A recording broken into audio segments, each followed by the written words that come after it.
Assalamualaikum warahmatullahi wabarakatuh.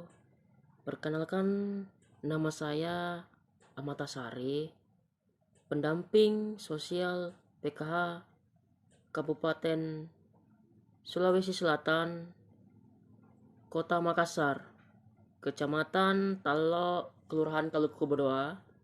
Saya akan membahas tentang modul 2 sesi 1 tentang apa itu stunting dan permasalahan stunting. Uh,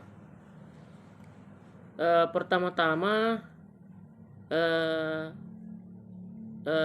cara menangani apa itu permasalahan stunting, yaitu kita perlu memahami dulu konsep dan masalah dan strategi untuk mampu mengoptimalkan potensi yang ada pada diri keluarga tersebut.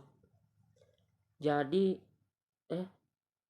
keluarga tersebut dan lingkungan di keluarga ibu tersebut untuk berperan aktif dalam pencegahan dan penanganan stunting.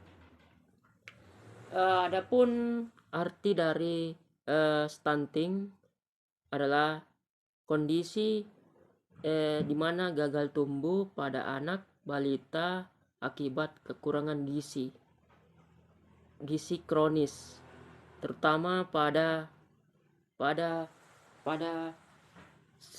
HPK pertama kehidupan anak. Kondisi gagal tumbuh pada anak balita itu disebabkan oleh karena kurangnya asupan gizi yang berulang, pola asuh yang tidak memadai. Terus adapun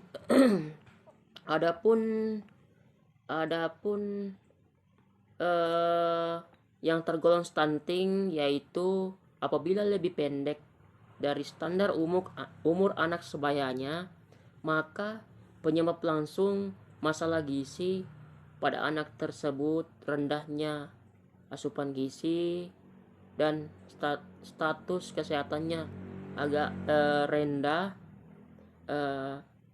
Adapun yang penyebab tidak langsung yaitu dipengaruhi oleh faktor meliputi pendapatan dan kesenjangan ekonomi, sistem pangan, jaminan sosial, serta sistem kesehatan dan pemberdayaan perempuan. Pada sejak anak usia dini menyebabkan organ tubuh yang tidak tumbuh atau berkembang secara optimal atau tidak normal, ya. Dalam jangka pendek itu yaitu meliputi kekurangan gizi yang menyebabkan gagal tumbuh tidak optimal serta fisik tubuh yang disertai gangguan metabolisme serta meliputi kekurangan gizi menyebabkan gangguan pada dalam jangka panjang struktur dan fungsi saraf serta sel-sel otak itu terjadi pada anak balita. Stunting bersifat permanen menyebabkan penurunan kemampuan yang akan menyerap pelajaran di usia sekolah nanti. Adapun sasaran prioritas pencegahan stunting adalah ibu hamil dan anak usia 0 sampai 23 bulan atau rumah tangga itu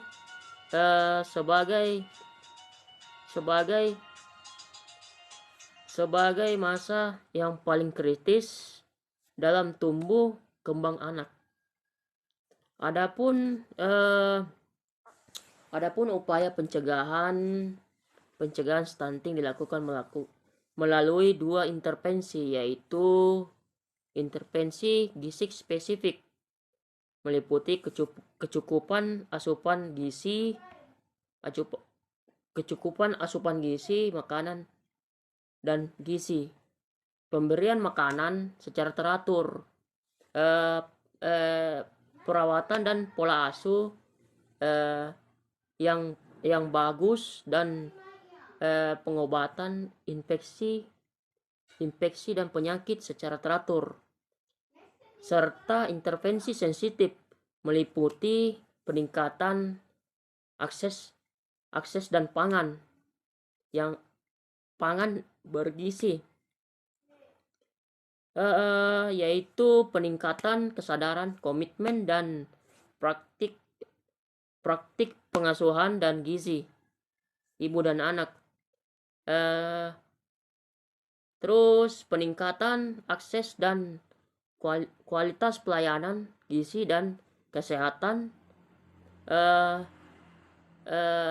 dan adapun peningkatan penyediaan air bersih dan sarana sanitasi.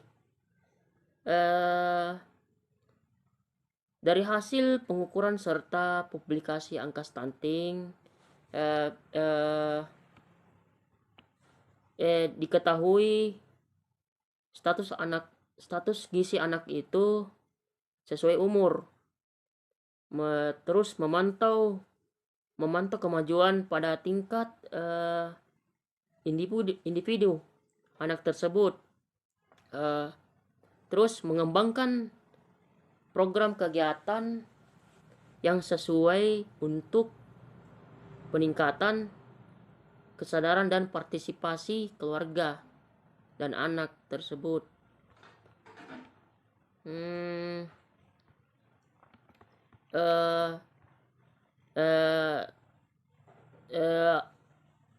Setiap anak dan ibu itu harus mulai berperan aktif mencegah stunting untuk generasi penerus bangsa yang lebih baik.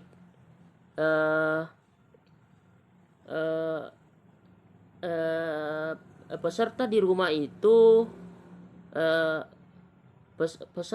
itu untuk mencegah dan menangani anak stunting, terkait permasalahan stunting. Terus adapun individu perilaku pada anak dan ibu memandang dirinya sebagai intelektual dan spiritual, serta pengenalan diri atau pemahaman konsep diri. Untuk strategi yang dapat dilakukan pada peserta memulai perubahan yang akan direncanakan, diharapkan mampu mengoptimalkan potensi yang ada di dalam diri, keluarga, dan lingkungan untuk berperan aktif dalam pencegahan dan penanganan stunting. Terus adapun fungsi dan arti dari stunting itu sering terjadi pada periode 1000 hari pertama kehidupan 1000 HPK. Periode perkembangan yang dimulai semenjak terbentuknya janin hingga anak berusia 2 tahun.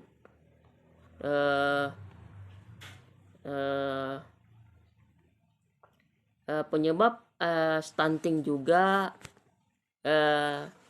ada, yaitu perkembangan anak tentunya menjadi prioritas utama setiap orang tua, termasuk mencegah anak menjadi stunting. Jadi secara langsung dan tidak langsung penyebab langsung stunting kurangnya asupan gizi pada anak yang dapat dilihat dengan cara memantau status pertumbuhan dan perkembangan anak di layanan posyandu. Selain itu, penyakit berulang seperti diare. Sekian dan terima kasih. Wassalamualaikum warahmatullahi wabarakatuh.